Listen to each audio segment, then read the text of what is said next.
বিসমিল্লাহির রহমানির রহিম। সম্মানিত ভিউয়ার্স, আসসালামু আলাইকুম। তো বন্ধুরা, আপনারা দেখছেন সততা ইলেকট্রনিক্স এটিভি ইউটিউব চ্যানেল। সাথে আছি আমি মোহাম্মদ আয়ুব মিস্ত্রি। তো বন্ধুরা, আজকে আসলে আপনাদের কি দেখাবো, ইতিমধ্যে ভিডিওর থাম্বনেলটি দেখে সবাই বুঝতে পেরেছেন। আমার আজকের এই ছোট্ট একটি ভিডিও দেশ ও দেশের বাইরে থেকে যে ভাইরা ক্লিক করেছেন তাদেরকে অসংখ্য ধন্যবাদ। আমাকে অনেক জেলায় থেকে অনেক মিস্ত্রি ভাইরা ফোনের মাধ্যমে প্রশ্ন করেছেন, যাই হোক ভাই, ইজি বাইকের 60 ভোল্ট ডাটাই কন্ট্রোলারের 5 ভোল্ট ঠিক আছে, ড্রাইভার সেকশনে মসফেট ঘুরে পার সব কিছু ঠিক আছে, সিগন্যাল বাতিও সঠিক নিয়মে খেলতেছে, কিন্তু পিক আপ ধরতেছে না কেন, সে বিষয়ে একটি ভিডিও দেন। তো আমাকে যে ভাইরা প্রশ্ন করেছেন সেই ভাইদের জন্য আজকের এই ভিডিওটা অত্যন্ত গুরুত্বপূর্ণ হতে চলেছে। অবশ্যই আজকের এই ভিডিও প্রথম থেকে শেষ পর্যন্ত দেখে যাবেন। যে ভাইরা জানেন তাদের তো দেখার কোনো প্রয়োজন নাই, যে ভাইরা জানেন না তাদের জন্য আজকের এই ভিডিওটা খুবই গুরুত্বপূর্ণ। তো বন্ধুরা, আমার এই কন্ট্রোলারেরই ড্রাইভার সেকশনের ঘুরে পার সমস্ত ঠিক আছে, 5 ভোল্ট সিগন্যাল ঠিক আছে। এই সেন্সর আইসির পজিটিভ টার্মিনালে কিন্তু 14 থেকে 16 ভোল্ট সাপ্লাই থাকে, সেটা আপনারা সবাই জানেন।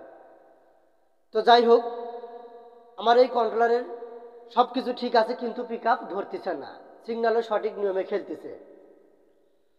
তো এখানে যে 8 পিনে আইসিটা দেখতে পাচ্ছেন 358 অটো কন্ট্রোলিং আইসি। যে ভাইরা আইপিএস এর কাজ করে থাকেন তারা টাইমার আইসি নামে চিনে থাকেন। অটো ভ্যানি রিক্সার পাউডার ব্যাটারি চার্জারও LM358 এই আইসিটা কিন্তু অটো কাজ করে থাকে, ফুল চার্জিংয়ের কাজ করে থাকে। তো যাই হোক, আমি অত দূরে যাব না। আজকের এই ভিডিওটা যেই কাজের জন্য ক্লিক করেছেন আমরা সেই আলোচনায় চলে যাব। তো আমার এই কন্ট্রোলারটা কোনোভাবেই পিক আপ ধরতেছে না, ঠিক আছে। এই আইসির উপর আমি একটু ঠোকা দিলাম, ঠোকা দেওয়ার পর হটগান পেস্ট ভরে অন্তরে হটগানের সাহায্যে হিট দিয়েছি, ঠিক আছে, হিটিং দিয়েছি। তো তারপর আমরা পাওয়ার লাইন দিলাম, পিক আপ যখন মারলাম মোটরের ভিতরে একটা চান চান সাউন্ড আসতেছে, ঠিক আছে। আর মোটরটা দুই দিকে ঘুরতে চাচ্ছে, মানে এদিকেও ঘুরতে চাচ্ছে ওই দিকেও ঘুরতে চাচ্ছে, কিন্তু কোনো দিকেই ঘুরতেছে না।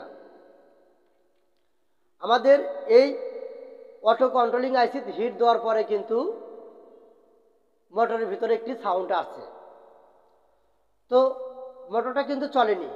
তারপরে আমরা কি করছি, এখানে যে LM324 আইসি আছে এটাও কিন্তু পিক আপ আইসি হলেও ভুল হবে না, স্টার্টিং আইসি, ঠিক আছে। এটাও কিন্তু একটা অটো কাজ করে। এই ইজি বাইকের ডাটাই কন্ট্রোলারে এই দুটো আইসি মিলেই কিন্তু পিক আপের কাজ করা আছে, ঠিক আছে, মানে পিক আপের সিগনালে কাজ করা রয়েছে। তো যাই হোক, তো এই আইসির উপর আমরা হিট মারছি। আমাদের এই আইসি হিট দেওয়ার পরে কিন্তু মোটরের ভিতরে একটি চিন চিন সাউন্ড আসছে। তো তারপর আমরা এই আইসিটা হিট মারছি, হিট মারার পরে মোটর কিন্তু চালু হয়নি, তাও ওরকমই আছে। তো তখন আমরা এই 324 আইসিটা আমরা চেঞ্জ করেছি 14 পিনে, ঠিক আছে। এই সাইডে 7 পিন, তার বিপরীতে 7 পিন।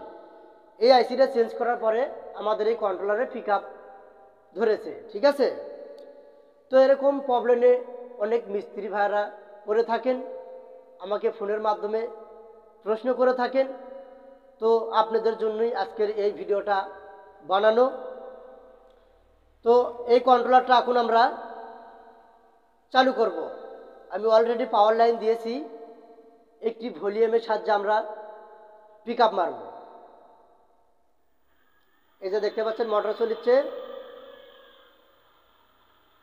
মোটর কিন্তু চলতেছে।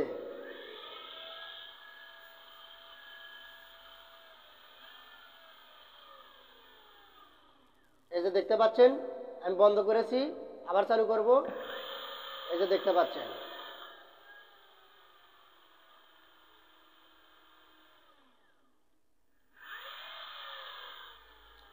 তো বন্ধুরা, আমি সিরিজ লাইনে চালাচ্ছি দেখে আমার সিরিজ লাইনের বাল্বটাও জ্বলতেছে, এর জন্য এখানে লাইটিং একটু বেশি দেখা যাচ্ছে এখন, ঠিক আছে। তো বন্ধুরা, আমি আপনাদের কতটুকু বুঝাতে পারলাম জানি না। যখন মোটর চলবে, ঠিক আছে, আমরা যখন পিক আপ মারবো তখন কিন্তু এই সিগন্যালটা বন্ধ হবে। এই যে দেখতে পাচ্ছেন এখন মোটর চলছে, সিগন্যাল কিন্তু বন্ধ।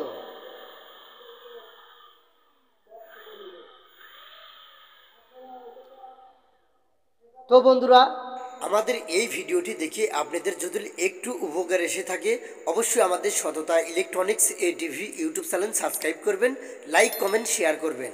আর যে ভাইয়ারা ব্যাটারি চালিত গাড়ির মোটর কন্ট্রোলার চার্জার ওয়ারিংয়ের প্র্যাকটিক্যালি প্রফেশনালভাবে কাজ শিখতে চাচ্ছেন অবশ্যই স্ক্রিনে দেওয়া নাম্বারে যোগাযোগ করবেন। এই ছিল আজকের এই ভিডিও। সবাই ভালো থাকবেন। আসসালামু আলাইকুম।